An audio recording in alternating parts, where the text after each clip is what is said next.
अंतर्गत smart meter प्रणाली की गंभीर कमियां, विद्युत क्षेत्र में निजीकरण की प्रक्रिया तथा इसमें उत्पन्न जन आक्रोश से संबंध में अपनी बात रखने का अवसर दिया। माननीय अध्यक्ष जी, पहले सदन में जो आम आदमी आज ये पूछ रहा है कि हमें सैलरी महीने के आखिरी में मिलती है तो बिजली का बिल पहले क्यों आ जाता है?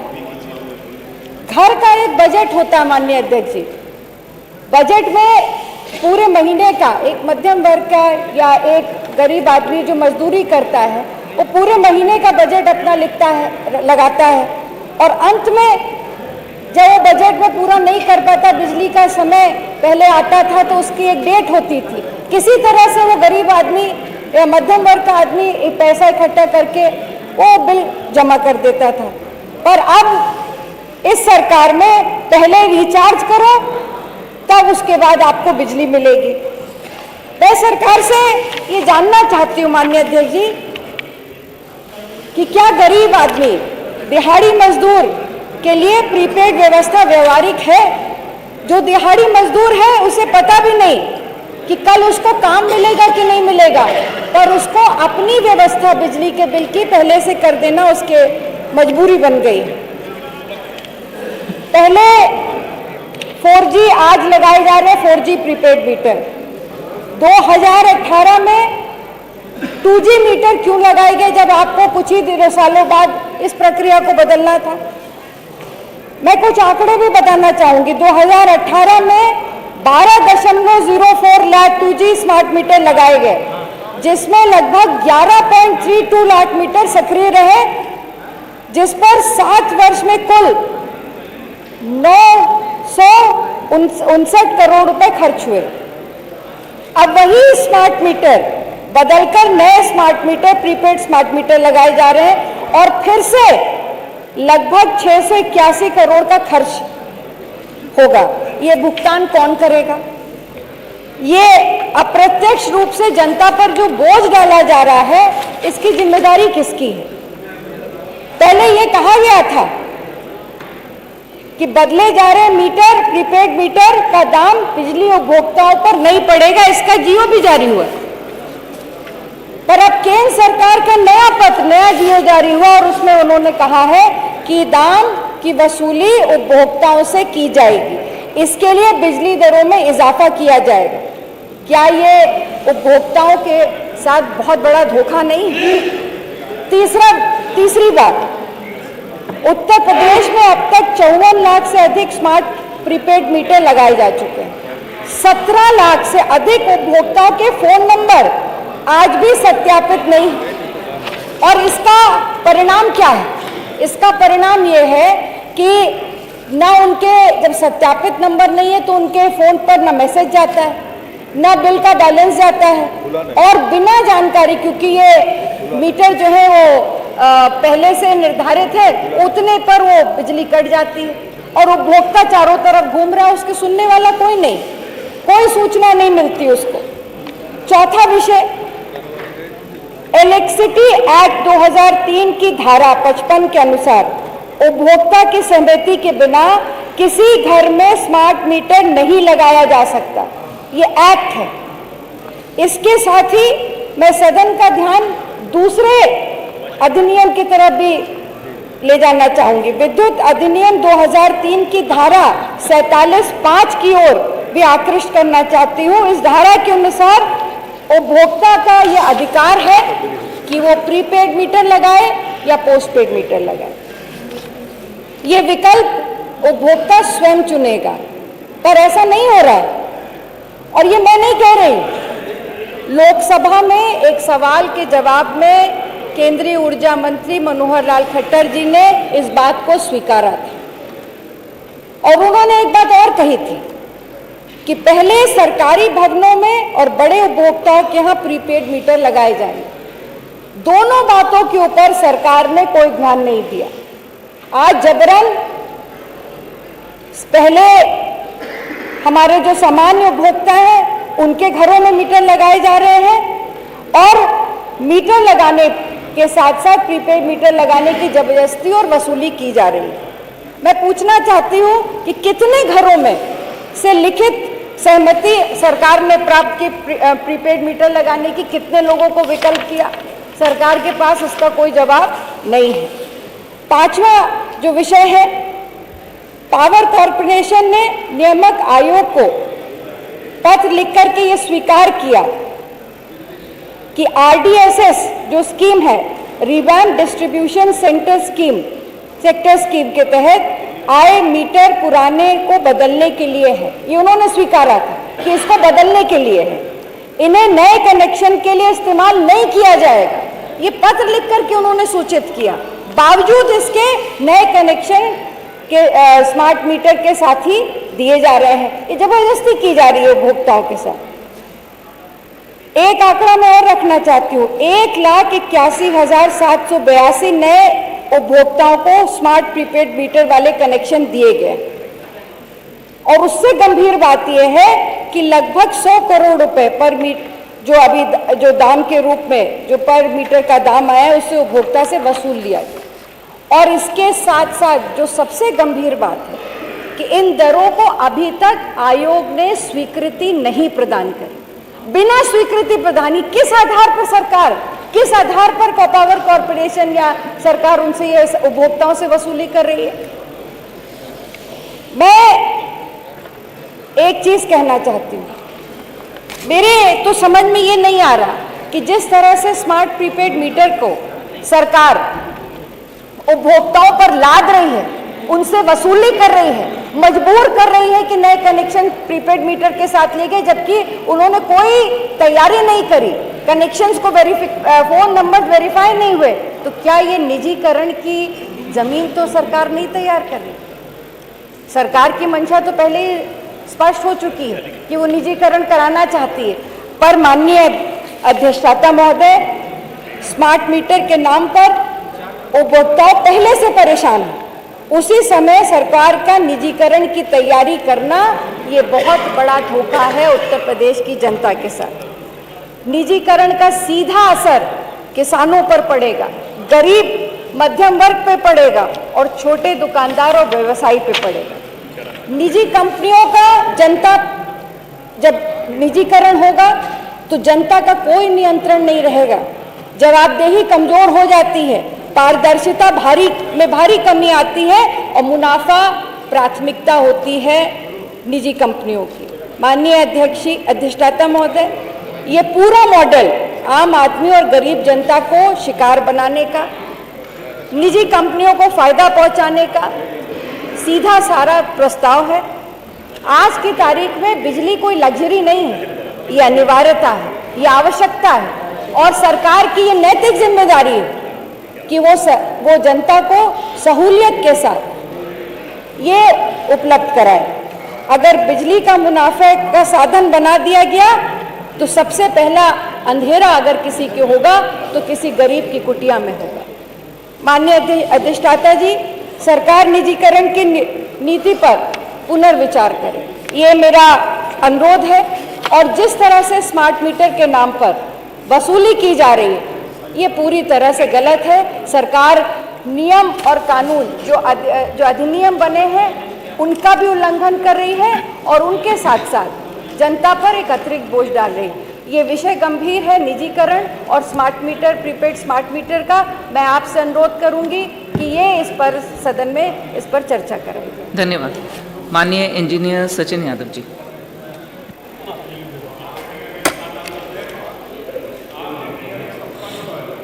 बिजली निजीकरण और विद्युत विभाग की गलत नीतियों पर मुझे बोलने का अवसर दिया, उसके लिए मैं आपको धन्यवाद देता हूं।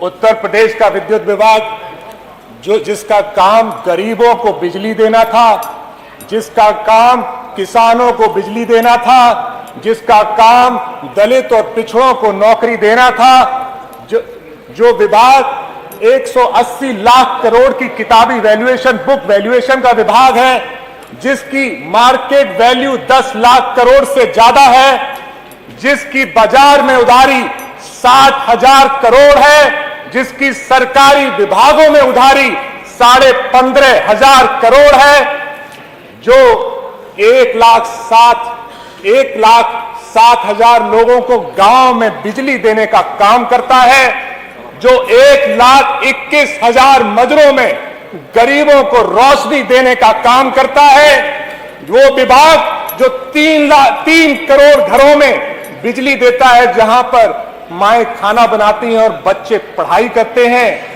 वो विभाग जो 50 लाख दुकानों और उद्योगों में बिजली देने का काम करता है, जहां पर पिता जाके मेहनत करके कमाता है, वो विभाग जो 15 लाख किसानों को बिजली देता है, वो विभाग जो 1,70,000 करोड़ गांवों के गरीबों में कनेक्शन देने का काम करता है।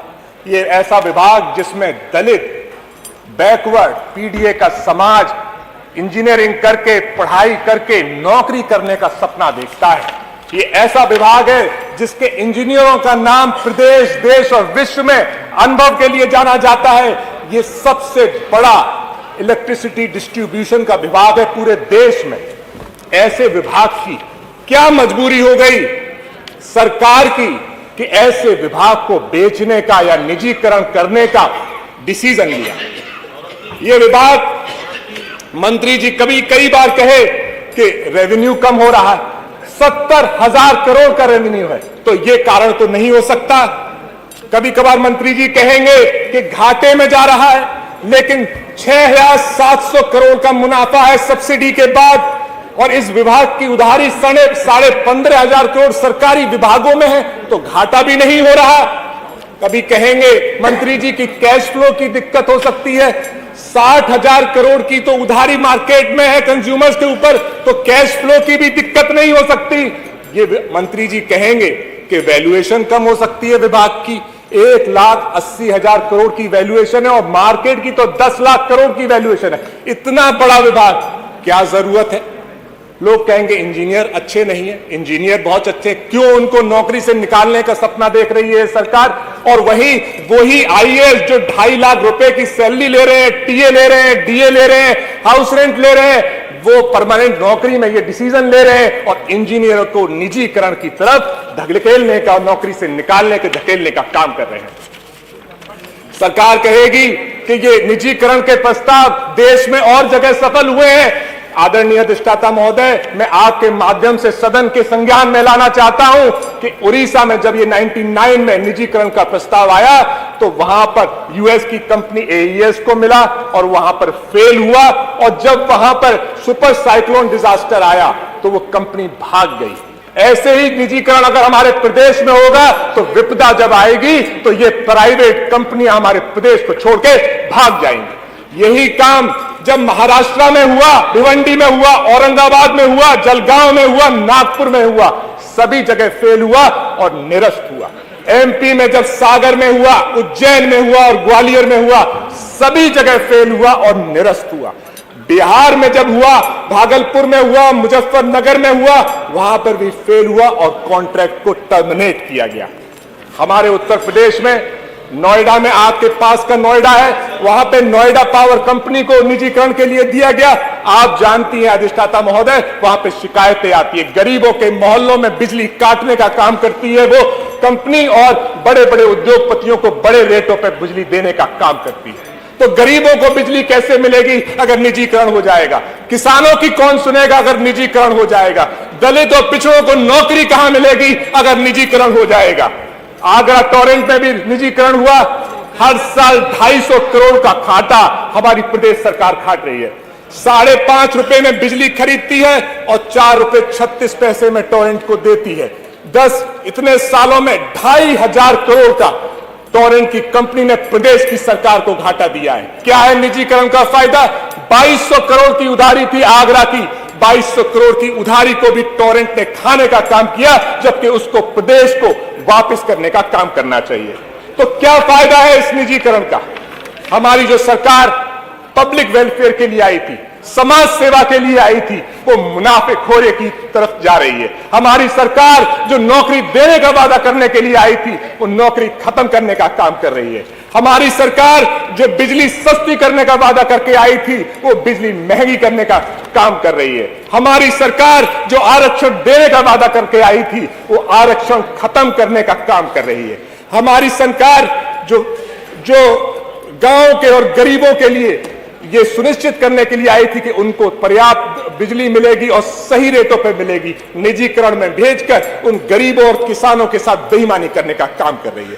और आप जानते हैं, जब जब विपदा पड़ी है, चाहे कोरोना आया हो, चाहे SIR का काम आया हो, हमेशा सरकारी कर्मचारियों ने प्रदेश की सरकार का साथ दिया है, निजी कंपनियों ने नहीं दिया है। तो फिर क्या प्रेम है इस निजी कंपनियों से? क्या फायदा है इन निजी कंपनियों से? क्या ये निजीकरण सिर्फ उद्योगपतियों को फायदा करने के लिए तो नहीं हो रहा? अगर नहीं हो रहा तो क्या आदरणीय मंत्री जी जवाब देंगे कि अगर निजीकरण करना ही था तो 44,000 करोड़ लगाकर इंफ्रास्ट्रक्चर को और डिस्ट्रीब्यूशन को बेहतर करने का काम क्यों किया? वो 44,000 करोड़ रुपए जो सरकार के थे, जो हमारे टैक्स पेयर्स के थे, उनके पैसे लगाए, कंपनी को बेहतर किया गया और उसके बाद उसको बेचने की तैयारी की गई। क्यों? अगर उद्योगपतियों को फायदा कराना नहीं चाहती है सरकार, तो बताए कि RFF डॉक्यूमेंट में 6,500 करोड़ का ही रिजर्व प्राइस क्यों रखा गया, जबकि 1,80,000 करोड़ की उसकी बुक वैल्यूएशन है।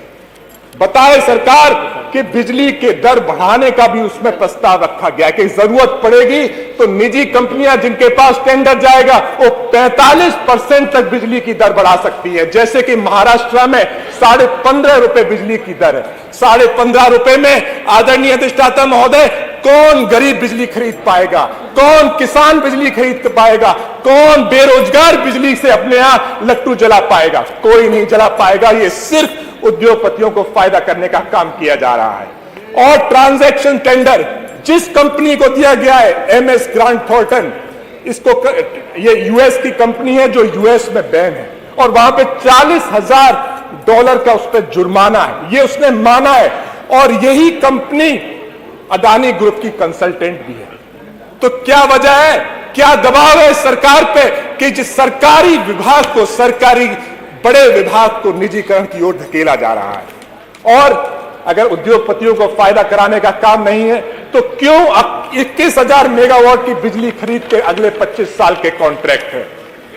तो क्या मैं मान लूं कि जैसे बीजेपी सरकार ने एयर इंडिया को बेच दिया, जैसे बीजेपी सरकार ने सेंट्रल इलेक्ट्रॉनिक्स लिमिटेड को बेच दिया, जैसे बीजेपी सरकार ने सरकार के जनरल इंश्योरेंस को बेच दिया, जैसे बैंकों को प्राइवेट किया गया, जैसे एयरपोर्ट्स को प्राइवेट किया जा रहा है, जैसे पोर्ट्स को प्राइवेट किया जा रहा है, जैसे शिपिंग कॉर्पोरेशन को प्राइवेट किया जा रहा है, जैसे स्पेस सेक्टर को प्राइवेट करने की सरकार ने पैरवी कर दी है, जैसे न्यूक्लियर पावर सेक्टर को प्राइवेट करने की सरकार ने पैरवी कर दी है, जैसे भारत पेट्रोलियम और पवन हंस को प्राइवेट करने की तैयारी है। क्या इसी ऐसे ही हमारी सरकार, बीजेपी की सरकार, उत्तर प्रदेश की सरकार उद्योगपतियों को फायदा देने के लिए गरीबों की, किसानों की, पिछड़ों की, दलितों की बिजली बेचने का काम करेंगे?